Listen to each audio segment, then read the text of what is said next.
Hey guys, and welcome to Pixel Cherry Ninja's channel. It's the weekend, which means only one thing: chicken wing. It's time for that weekly news roundup.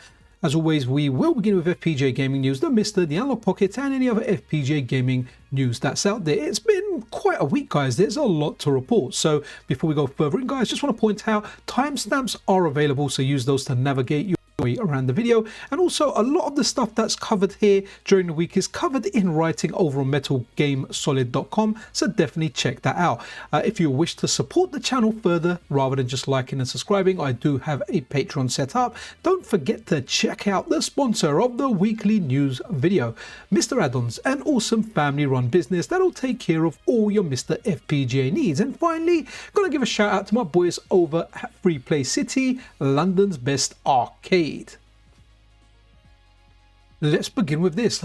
This week, yesterday, we got ourselves a JT Friday, and with it, we got the beta release of this game here. This is Golfing Greats, a golf game from Konami, and guys, it's actually a lot of fun. I got into it rather easily. This is me playing a hole here, and yes, just like in real life, no matter how close I get, I always miss the hole. Don't be ashamed of it. Many men suffer from the same thing. Bad jokes aside, this game's a lot of fun. You hold like the button down, the little gauge, the circular gauge goes round, then it comes back down and you press it again to get that hit with your club. Very, very satisfying, very, very responsive, very, very snappy.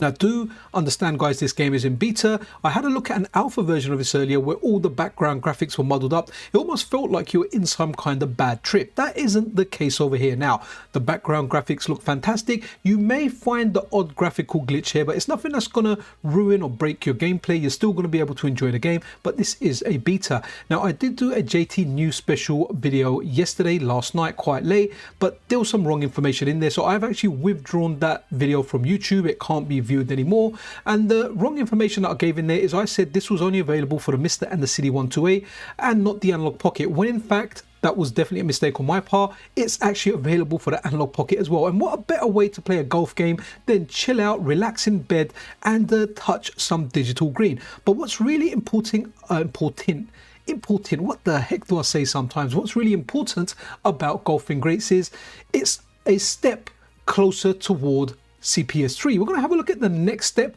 that is required before we move on to CPS3. But for me, Golfing Greats, even though it's not a game that's very sought after, it's definitely not a game that I was very much looking forward to. I mean, don't get me wrong, I look forward to most games that come out. Preservation is important, but for me, seeing this gets me excited about future possibilities and what's learning from the development of this game Harringay and his team have learned. So let's look at the next step before we get to what I consider the Holy Grail. So after Golfing Greats, this should be the next major beta release from Harringay and team. Now, there's always a possibility we may get a smaller release, something that's part of a different core, and it's just an additional game that's being added. But this is going to be the next big one. Can't wait for this run and gun. Not so much because I'm a lover of basketball or a lover of run and gun or I played this, but the reason I'm so looking forward to this is because CPS3. That's right, guys. So stepping stones to CPS3, the first one being Golfing Greats, the next one being Run and Gun. This is something Harringay and his team laid out in a roadmap. So we've got Golfing Greats waiting for Run and Gun. Like, I've never waited for a basketball game so hard in my life. I mean, I like NBA Jam. That was my basketball game. That was my jam. But yes, Run and Gun is going to lead the way to CPS3, which will give me access to one of my favorite games of all time, definitely my favorite 2D fighter of all time, Street Fighter 3 Third Strike. Absolutely banging. So guys, looking forward to this, and yes, we are a step closer. So if you want to support FPGA core development, do consider supporting Harringay and his team over on Patreon. Harringay has full-time members of staff that work on this stuff, and if you look at the amount of arcade games he's brought over, and we are still going to get more. CPS3 is a big one, and yeah, really can't wait for this. But yeah, guys, I'm excited that we have taken that step, the first step, just one more step in between CPS3 now. Excellent.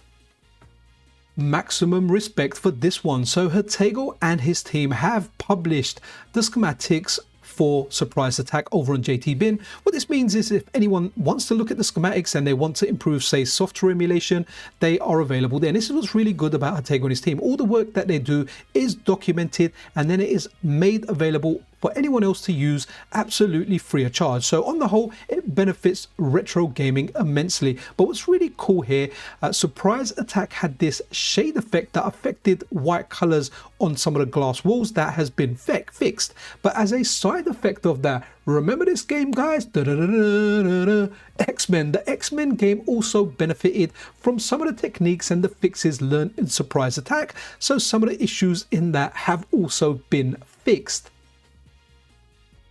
We are getting a brand new FPGA core for devices like the Analogue Pocket and the MiSTer, courtesy of Boogerman. And this game here is a game called 119. Not a game that I'm familiar with, not something that I played in the arcade, but hey, I absolutely love preservation and I like all games. I don't care if I like them or not, I just like more arcade games coming over to the MiSTer FPGA. So great work here, Marcus. So Marcus here in this expo says, first signs of life from my 119 FPGA core, a very rare and obscure Sega Coreland arcade game. Started over the weekend and got some graphics showing up, but still a lot of work ahead. Big thanks to O.M.A.Hei-Long, that's David Haywood, for having this one documented. And it's really, really cool. I love seeing like the FPGA devs working hand in hand with emulator developers such as David Haywood. You know that name. He's a big guy when it comes to working on games that are supported by MAME. And if I've taken an extract here from the website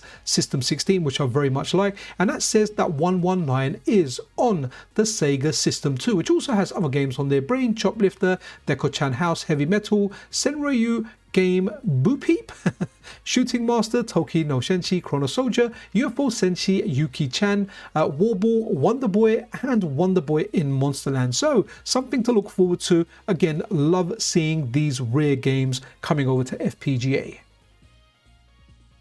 This is not The Godfather, the video game. This is a game called Dead Connection, and it's part of the Taito F2 core. It might be a Taito F1 game, but we've got a lot of games on Wicker Wacker's Taito F2 core. And this one here, Dead Connection, it's a little bit weird when you first see it, especially if you haven't played it. It's like a gallery shooter type of game, a gallery shooter. That would be correct. You shoot stuff. You're a mafia guy. You go up a balcony like you're in the movie Scarface, and it's definitely got that gangster vibe about it. Now, this is available via there too. We run a video on the channel recently where we had a look at this and some of the other games, but you had to install them manually, but they are good enough. They are stable, and Wicker Wacker has made them available with the Ypsilon's excellent update tool. So if you run it, you can play this game. Try it out. Let me know what you think of it. Taito, we're always in for a good time.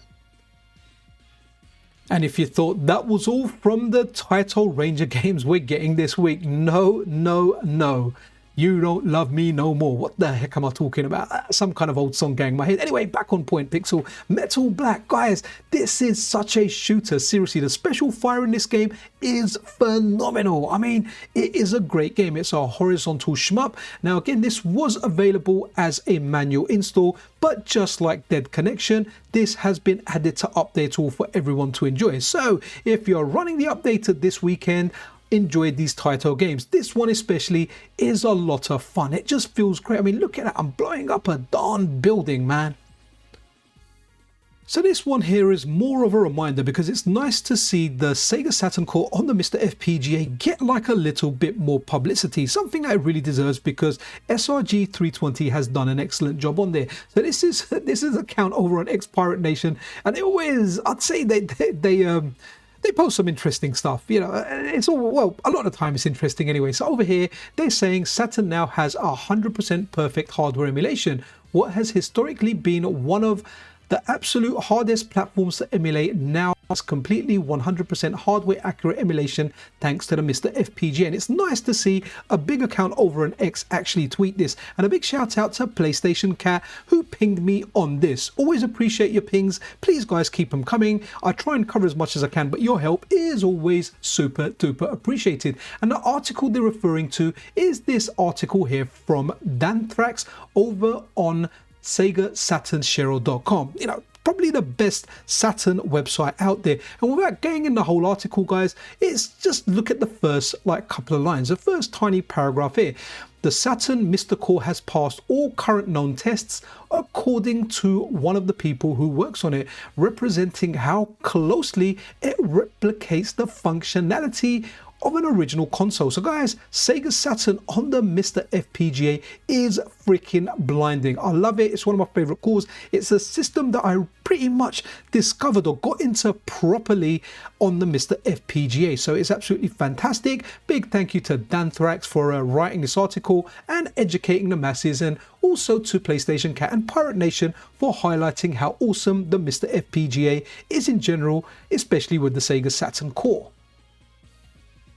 A really cool X post here from Pork Shop Express, you know, the person behind the add-ons. Now, when it comes to the MiSTer, I move my MiSTer FPGA around sometimes. I mean, I've got 3 of them. One of them's like my Roadman MiSTer setup. I use it on different displays, and whenever I do, I have to go into the INI file and I have to make some adjustments. I mean, it's not the end of the world, but it's something that you need to do in order to get it working properly. Well, look at this. So Porkshop here says, coming soon to MiSTer FPGA, automatic direct video switch between HD display and HDMI DAC with a reboot. No modifications to MiSTer.ini. Set RGB range and audio sample rate. Currently supports 2 DACs, easy to add more. IO Direct, MiSTer K2 and Prism all supported. So that's going to make life easier for a lot of folk out there that use their MiSTers on various different displays. The MiSTer FPGA supports a lot of systems. I definitely need to check out more. I know a lot of us kind of chase our nostalgia with it, games that we played growing up. But I have discovered some excellent new systems that I only would have discovered with the MiSTer FPGA, the Sega Saturn being one, the Sharp X68000 being another, and there's other systems that I've checked out too that I would have never ever played before. So guys, this one here, the Super Cassette Vision, I don't know much about it, maybe I should check it out. You can see on screen that it has received an update, and you can get the latest version via update tool. So Reverend Grumpy over here goes over the post, but hey, let's look at this line over here. All known display issues are now resolved. As well as that, there's a lot of other changes that you can see on screen now, but the core has received a massive update. So if you were a Super Cassette Vision guy back in the day, you may already know about this, but if you don't, hey, update it, update via update tool, and check out this latest version of the core. The Super Station 1, the upcoming MiSTer FPGA console that's inspired heavily by the Sony PlayStation 1, and Taki Odon is showing a picture of the transparent blue shell here. So if you ordered this, let me know what you think. Do you think it looks amazing, or are you kind of wishing you should have gone for a solid color instead? Taki Odon here says, Midnight Blue Super Station 1, ignore the surface finish. Super Station 1 isn't high gloss, it looks beautiful, and often pictures don't do the product justice. I've seen that many times. Sometimes I'm trying to take pictures for thumbnails and 9 out of 10 of them are horrible. It doesn't actually reflect what I'm trying to picture. Also, talk about this. People kind of asked, like, is a fan included? So this model here comes without a fan. It comes with a heatsink, but that is enough. I have a MiSTer case that doesn't have a fan on it. I've left it running with the Sega Saturn core for 12 hours with 0 issues. So you can run this silently without a fan. However, if you do want a fan in there, the holes have been left there for you to mount a fan. You can actually add one to your order, and I think it increases the postage charge like a tiny bit, like by $1. So if you do want to get a fan with it, you can add that to your order. So that's a decision for you guys to make. But yeah, for all of you guys that ordered out there, let me know what you think of it. Did you order this one, and are you happy with what you're seeing, or yeah, you know, would you prefer to change it for another color? Either way, I love the Super Station 1, love what it can do, love what it is becoming, and yeah, can't wait for all you guys to get hold of yours, especially those of you that have never had a MiSTer FPGA console. If you were to order a Super Station 1, then you may have to wait until Q1 2026, possibly before, but Q1 2026. It means at the very worst case, it could be in March, which is like 6 months from now. But hey, if you can do with a MiSTer Pi, remember they're pretty much the same thing. The Super Station 1 does add the dock, which gives you support to optical media, and potentially it might have an add-on that will let you run cartridges after. But hey, if you're just happy playing your games in a ROM file version of that game, then a MiSTer Pi is for you. An excellent console. I do have one, I play it regularly, and I never have any issues with it. So Taki Odon here says, MiSTer Pi Batch 5 pre-orders have been added added to the store. Before we look at Retro Remake website to see what is actually available, let's have a look at this. So Brian Ludi here says, make a NES snack adapter please, thank you. And Taki says okay. So we've got a variety of snack adapters that have been brought to the market by Taki Uden and the Retro Remake team, and yeah, they're available. So it looks like NES is gonna get added to that. But let's head over to the MiSTer Pi page, and the RAM bundle is sold out. The RAM bundle is $125 US. Then you've got the Mega Pack, which is 165, and then the Turbo Pack, the Full Monty, which is 185, which comes assembled with everything and the shell included. You can see the content of it down here. I've read it out so many times, I'm not going to read it out now, but feel free to pause it and have a look for yourself. But what's interesting over here is this is a pre-order for a October shipment, right? So we're in September now, September the 13th to be exact. But yeah, guys, October next month you could potentially have one. So if you're looking for a cheap MiSTer FPGA, the MiSTer Pi is a good alternative. As well as that, you can also order like the MiSTer Multi-System 2 that's available, and you've also got like the QM Tech MiSTer FPGA. Just remember, when you order the QM Tech, make sure you're buying it from the official QM Tech store, because there are clones available of the alternatives, guys. So it goes kind of cheap. But if you do want a MiSTer Pi and you want to order one, yes, it will ship in October, or at least it's planned to ship in October. You're sweet like chocolate, boy. Shanks and Bigfoot, hey, got nothing to do with what we're looking at here. And guys, this here from the Bedroom Ninja, we're repurposed Lego with Zaparoo, and that's one of them Lego toys now. Looks like a Mario Brothers pipe to me, and he's repurposed it. Is that Yoshi there in some kind of spacesuit? No, it's not. It's a spaceman. So that's being used as an NFC reader, NFC tag that's booting up games. And a Bedroom Ninja, man, mad props and having one of those VHS TV screens. Funnily enough, like a friend of mine the other day, when he sold his house and he had lots of stuff to clear out, and he was like, hey man, do you want all my VHS tapes? He had like the whole Bond collection, and I was like, you know what, I just don't have space for it. Maybe I should have taken it. I don't even know if they're worth money or not. I know DVDs are in some case. Anyway, guys, off point, excellent work from Bedroom Ninja, and it's just really nice to see all the different ways people are using the Zaparoo project, the way they're using NFCs to launch games. Absolutely super duper. And for those of you guys that follow the MiSTer Organized project and use it, it's a very handy way of keeping, well, your MiSTer organized, just like the project title suggests. So if you want all your games indexed very, very nicely in different genres, in different categories like multiplayer, co-op multiplayer, yeah, you can follow this project, you can support this project, and you can get this running. They've pretty much indexed everything, too much for me to read. Even stuff like the amazing Ranny's nice wallpapers, and let's not forget Robbie's wallpapers are here as well. Everything's getting added into it. You can see English translations, updates. There's a whole heap of stuff in here, and it's a good way to kind of organize your collection. Maybe you want to check it out. They always put out a monthly update, and we have the update for September.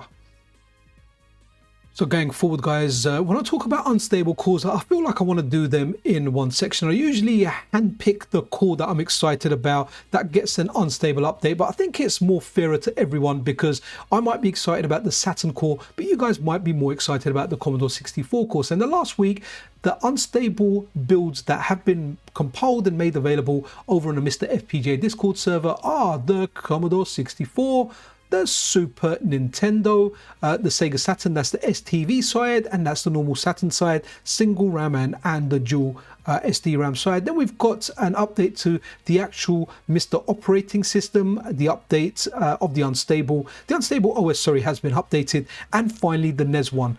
So yeah, plenty of updates. So we've had NES, Commodore 64, and Sega Saturn update in the last week. Some big news last week, or within the last week, guys. The PlayStation Core for the Analogue Pocket has received an update after, like, I think 2.5 years when we kind of visited it the first time it was around. I'm happy. I'm glad I'm able to revisit this core. because look at this. This is Ridge Racer, guys. It's running on the Analogue Pocket. Now the core doesn't have any sound, and games definitely don't run at the full speed of, you know, usually around 60 FPS. There are some games that come close, but most of them run slow. But guys, you know, on this channel, what I love, and you guys like it as well, we like watching the progress. We like seeing work in progress, and it's going to be amazing to see how far the developer known as P-Gate1 over on X is actually going to take this core. Definitely some progress has been made to get games like running on this. It's not a simple case of dragging CHDs or a whole bunch of bin and Q files in there. You need very, very selected like bin files where the sound is removed. I don't think there can be like over 64 megabytes, so not every game will work out there. A big shout out to Boogerman as well, because it was with his help that I was able to get so many games working. So yeah, P-Gate1, amazing job. Like this should not be happening, but we are seeing PlayStation on the Analogue Pocket. We are seeing Ridge Racer, and you know what? I don't really need the sound for Ridge Racer, because the soundtrack for this game lives rent-free in my head. It's unforgettable. But wow, PlayStation on the Analogue Pocket, insane. And look at my bad driving, even though I'm driving at like 5 miles an hour or something.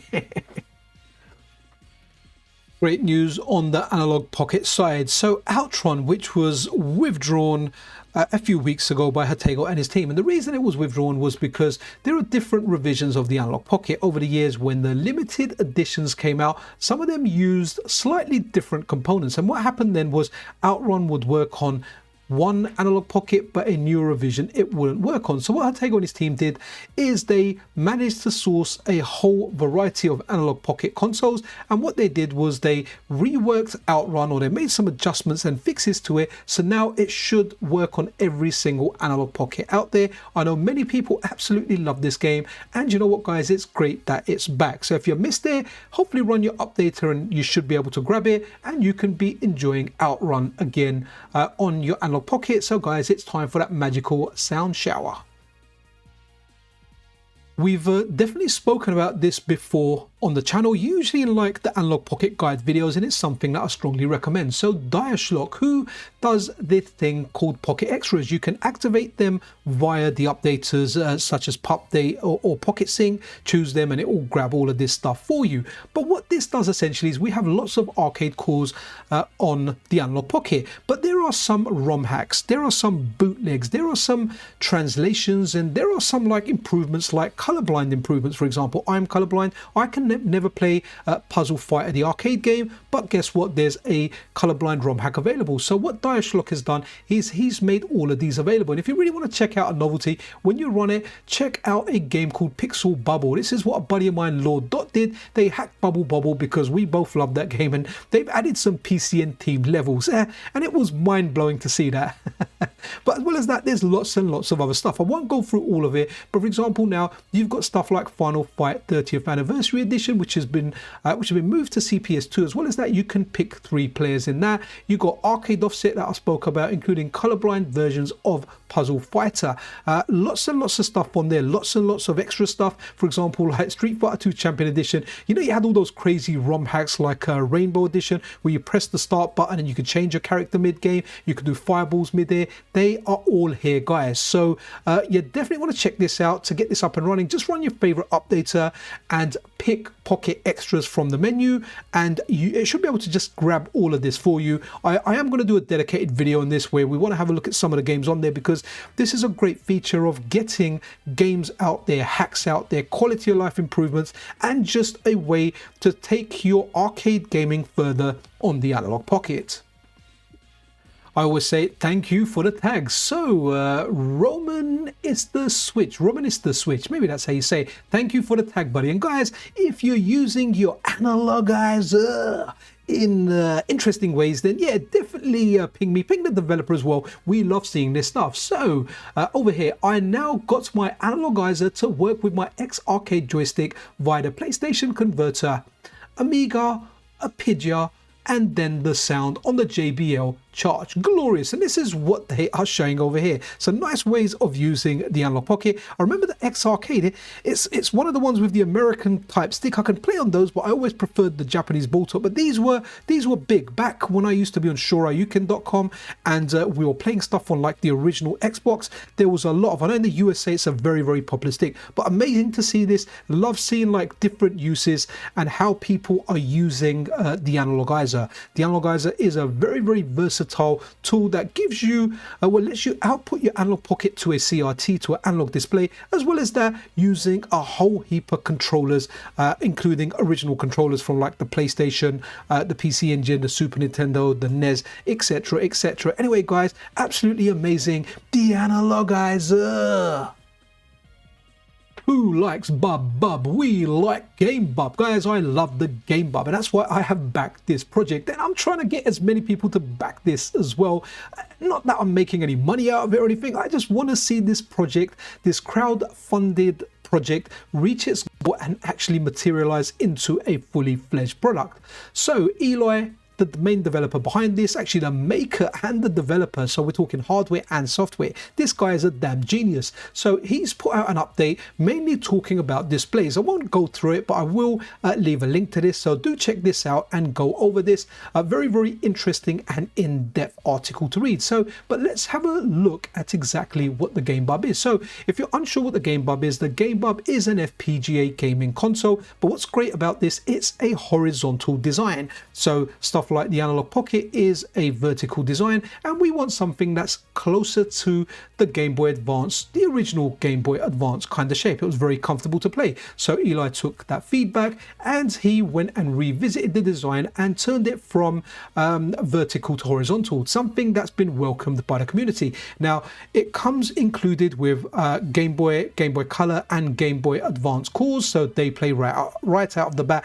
But this whole thing is completely and utterly open source. So it means any other cores can get ported over to it, and I really want the community to get behind this. Maybe we can get some of the MiSTer cores ported over, so the possibilities of getting additional stuff on this just seems freaking awesome. As well as that, it comes with a dock, so you can connect it to a display and play it. But there you go, you've got rumble, you've got an accelerometer, a gyroscope, and a real-time clock. It is freaking amazing. So 208 people have backed this, and it starts at $249, which is for the transparent one, and there's like a limited edition color that you can get $299. I think the dock is like $59 or something. So I've ordered a console and a dock, and I'm very, very much looking forward to this. Yes, I'll definitely be covering that on the channel, and that's a good game there. Good boy Galaxy, I think. But what's really interesting as well is I've got the developer, the maker and the developer. It's one guy coming on to the channel for a live stream Q&A, guys. So if you've got any questions about this, you can ask the guy directly, right? Anything you got. It was supposed to be today at 5 p.m. UK time, but due to unforeseen circumstances, we've had to move it over to Sunday. So it's still this weekend, but it's Sunday at 5 p.m. UK time. It says 28 hours there, but that's the time I'm filming of it. By the time this video is out, it's going to be less than that. So tomorrow, guys, put it in your calendars, set your dates, ask your questions to the developer for the Game Bub. It's going to be quite the event. Well, looks like Nanto Mario has done it. 486 Tang 0.1 is out. A 486 SX class PC on the Cypete IO Tang console 138K by porting the excellent AO486 core, that's from the MiSTer FPGA, VGA graphics, upscale to HDMI, SB16 plus OPL3, IDE runs early 90s classic games. Grab the release. So guys, if you're part of the Tang gang and you have a Tang 138, then well, you can get this version, an early version of the 486 core running on your device. I do want to check this out. All depends on my timings, how much time I have, and if I can set this up, maybe I'll do like a live stream or a video on it. But yeah, part of the Tang gang, we now have the 486. More cores are always welcome on this device. Great job, Nanto Mario. the Sega channel. Do you remember that service where you could play games through like your cable? There you go, you connected your Mega Drive, or as they call it in the USA, the Genesis, and via cable you got access to a whole heap of games that weren't otherwise available on cartridge, or at least most of them weren't. It was a great service that lasted for a period of time. Well, guess what? The Denver Gamer has done a tutorial where you can get this up and running on your PC via RetroArch. So if you want to test this out, follow their tutorial. It is banging, and this is based on the work done by Billy Time Games, who has made the Sega Channel Revival. He's made some different packages for it, and this is the PC one. So guys, if you want to get this working, definitely check this out. The Sega Channel Revival. You can relive Sega's golden days when they were giving you games through cable TV. So I'm not going to go into great detail about this, but this has been doing the rounds on the internet, and it's getting a lot of publicity. So what happened was there was someone, a business that buys, like a collector, who had a contact that would buy office clearouts, right? And this is quite common in the UK when stuff happens, when something goes bankrupt, a lot of the assets go over to a company that remove all the stuff out, and most often they get to keep those assets, or they're supposed to be disposed of, but often they are sold. I mean, why create e-waste, right? People sell furniture, they sell monitors.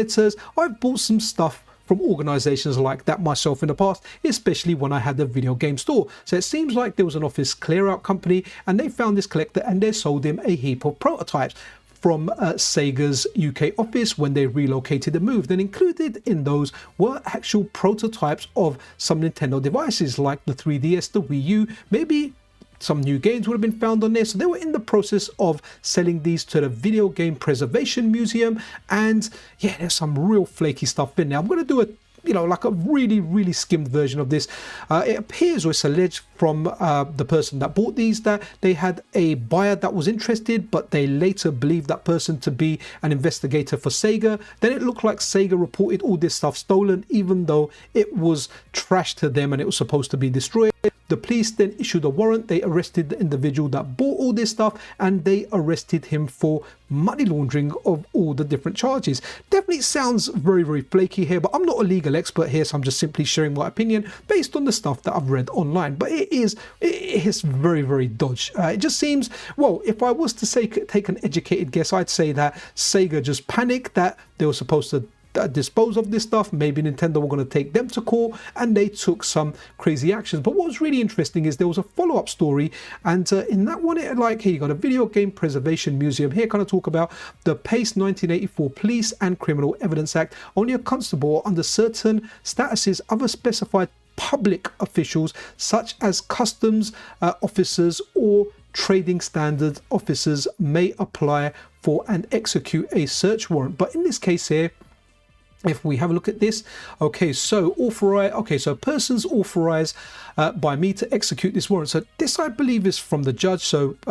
police staff, investigators from the City of London Police, investigators from Fusion 85. So was that the company that was hired to be a pretend customer, to visit the seller, to pretend to be a buyer that done some investigation works in? Representatives from Sega. That sounds a bit iffy. Again, I'm not a legal guy, just kind of looking at this at face value. How can a private company execute a warrant for a public body? Again, sounds really fishy here. Then over here you've got a letter, like a discharge letter, but it's not signed or anything there. So definitely something weird here. They've got a GoFundMe page where you can support the seller of this with their legal costs. If you want to do that, I'll leave information down below. It'll be a Metal Game Solid link with all the posts and all the information that you need on there. But yeah, guys, very weird, very ropey, and just something that's not good for video game preservation. And it's scary to think that, you can, let's say for example, you bought one of those, right, and you paid like quite a hefty amount for it, and then you're showing it off on your social post going, hey guys, guess what, I bought like a 3DS and a Wii U prototype, and the next thing, police kick down your door, they arrest you, do you for money laundering, and you're left in a real horrible situation. And according to the article, the buyer tried to contact Sega a few times to say, how can we resolve this? But it seems like Sega weren't interested. They just wanted to kick the guy's door down and retrieve all of these in one blast. And Earthion, for me, this is game of the year. Forget stuff like Metal Gear Solid 3, those games aren't optimized well, new games. You need a powerful PC when, they're optimized really badly.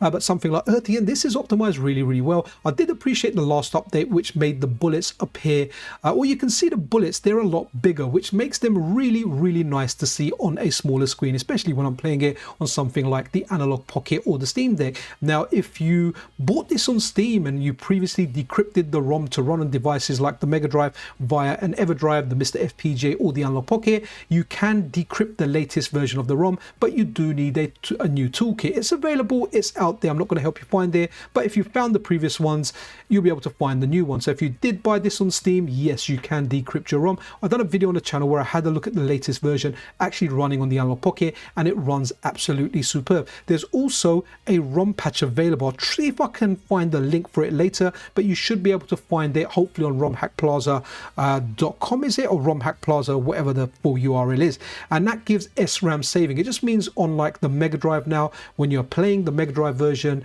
on any of the devices, an emulator, an actual Mega Drive, MiSTer, Analogue Pocket, you can save your high scores on the latest version too. So really, really good. Love Earthion. I like to see these updates, and you know, once it's considered the final version, everything is perfect. Yuzo Koshiro Ancient, their game will release as a Mega Drive cartridge, I believe in 2026 via limited run games. So all you collectors that want the cartridge can get one. But for now, guys, it's available on Steam. Buy it on Steam. It is banging. I think it's coming out in a few days on the 18th, if I'm not mistaken, for like the PlayStation 5 and the Xbox and potentially the Switch as well. So console release inbound right now. Play it on Steam. It's freaking amazing. Thanks to Saber AZ, man. This guy is big in the FGC. A very, very good player. I remember watching videos of him back on like the Shoryuken days. Great account to follow if you want to keep up with FGC news in general. It's very random, but anything important is usually there. So he's talking about Tekken Tag Tournament actually getting rollback. So here's a X-post from Ren, but hey, let's have a look at the video instead. So guys, I like fighting games. Tekken Tag Tournament isn't really my thing, but it's exciting to see that we're getting a way to play this online with rollback, or with a rollback netcode. So absolutely amazing to see this. I really do like Fightcade. That's what I play because I'm a 2D guy. I play Super Street Fighter 2 Turbo and Street Fighter 3 Third Strike, as well as some other random games on there as well. But all for all the Tekken heads, especially if you were into Tekken Tag Tournament, you know, we are getting this now, where we are going to be able to play this online with rollback netcode. That should make the experience really, really good for you. And just advice for anyone out there, if you're playing fighting games online, please try and go for a wired connection over Wi-Fi. And I'm a little bit guilty of that myself. Sometimes I like playing Sam Show on my Steam Deck, which is obviously wired, but I usually just play with a friend and we're both playing on Steam Decks. But yeah, amazing to see this stuff. Love fighting games getting emulated and then getting a rollback netcode for its netplay. So guys, that about wraps it up for the week. I really do hope you enjoyed this video. If you did, then a subscription and a like is always super duper appreciated. Be freaking awesome to one another, guys. This is Pixel Cherry Ninja out.